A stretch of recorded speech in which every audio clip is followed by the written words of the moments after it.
Hi Year 2 children, it's Mr Yeardsley. I'm not at school today and I've read the story for reception in Year 1 outside, but somebody started using their lawnmower, so I've come into my kitchen. Hopefully it's a bit quieter in here and you won't hear them mowing the lawn then. I'm going to continue reading a story by Beatrix Potter, who's been your focused author. Be the last one for a little while. I might read a chapter book again starting from tomorrow. This one's another story, starts with the tale. They all seem to start with the words the tale. This is called The Tale of Tom Kitten. Again, you can tell Beatrice Potter's illustrations, can't you? Because what should she put the animal in? Yeah, clothes.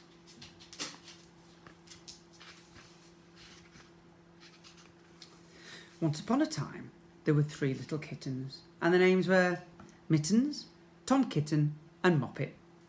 They had dear little fur coats of their own, and they tumbled about the doorstep and played in the dust. Not sure if I'd like playing in the dust. But one day their mother, Mrs Tabitha Twitchit, expected friends to tea, so she fetched the kittens indoors to wash and dress them before the fine company arrived.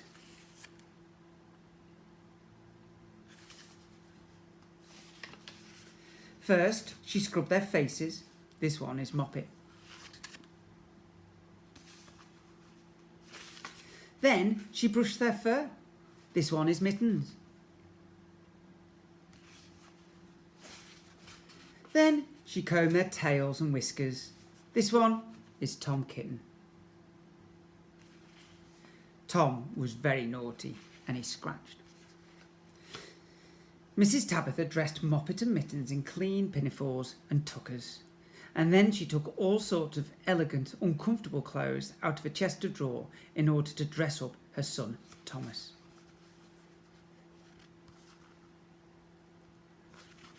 I want to look up and see what pinafores and tuckers are. I know what a pinafore is. I have to look up tuckers myself.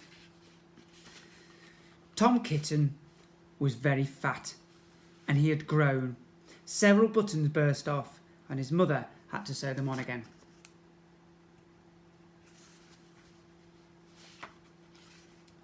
When the 3 kittens were ready, Mrs Tabitha unwisely turned them out into the garden to be out of the way while she made hot buttered toast.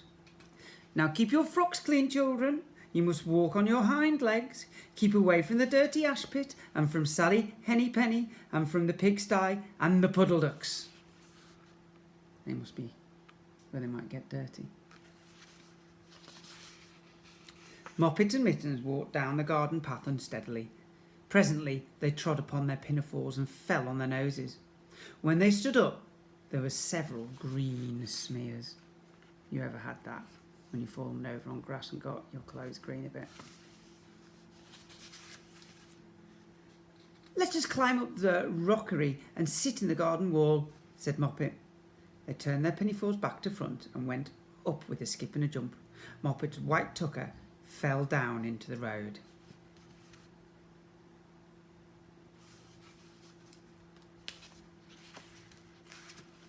Tom Kitten was quite unable to jump when walking up on his hind legs in trousers.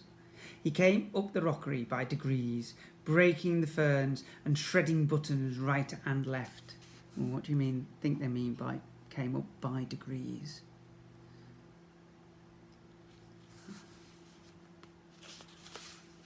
He was all in pieces when he reached the top of the wall. Moppet and Mittens tried to pull him together. His hat fell off and the rest of his buttons burst.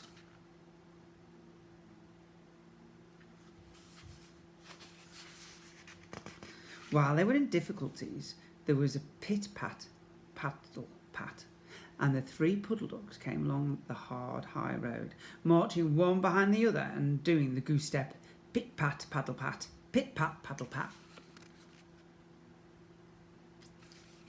Do you remember what their mum told them about the puddle ducks? They stopped and stood in a row and stared up at the kittens. They had very small eyes and looked surprised.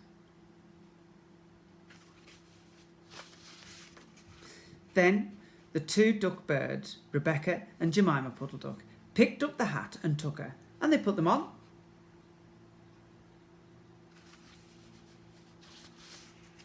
Mittens laughed so that she fell off the wall. Moppet and Tom descended after her. The pinafores and all the rest of Tom's clothes came off on the way down. What does it mean if you descend something? "Come, Mr Drake Puddleduck," said Moppet. "Come and help us to dress him. Come and button up Tom."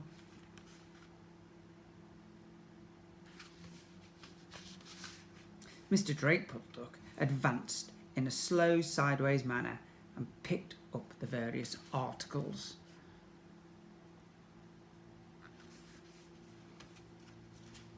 But he put them on himself. They fitted him even worse than Tom Kitten. "It's a very fine morning," said Mr Drake Puddleduck.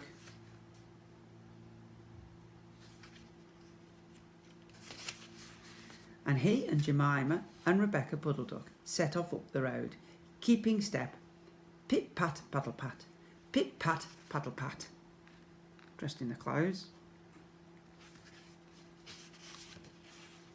Then Tabitha Twitchit came down the garden and found her kittens on the wall with no clothes on. She pulled them off the wall, smacked them and took them back to the house. "My friends will arrive in a minute and you are not fit to be seen. I am affronted." Plenty of words to clarify in this story, aren't there? Find out what affronted means, said Mrs Tabitha Twitchit. She sent them upstairs, and I am sorry to say she told her friends that they were in bed with the measles, which was not true.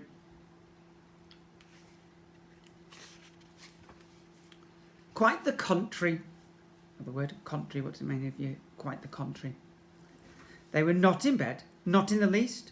Somehow there were very extraordinary noises overhead which disturbed the dignity and repose of the tea party. And repose, there's another word. And I think that someday I shall have to make another larger book to tell you more about Tom Kitten. And as for the puddle ducks, they went into a pond. The clothes all came off directly because there were no buttons. And Mr Drake Puddleduck and Jemima and Rebecca have been looking for them ever since. Wow, yeah, two children, plenty of oldish words there to clarify, weren't there? Perhaps you'd like to make a comment under this clip to see if you've managed to clarify and find out what those words mean. I'd love to read them later. In the meantime, maybe when you've done that, remember our school motto: if you see someone without a smile, give them one of yours, and it'd be nice to see you smiling when we go live on Monday for our virtual assembly. Take care now. Bye.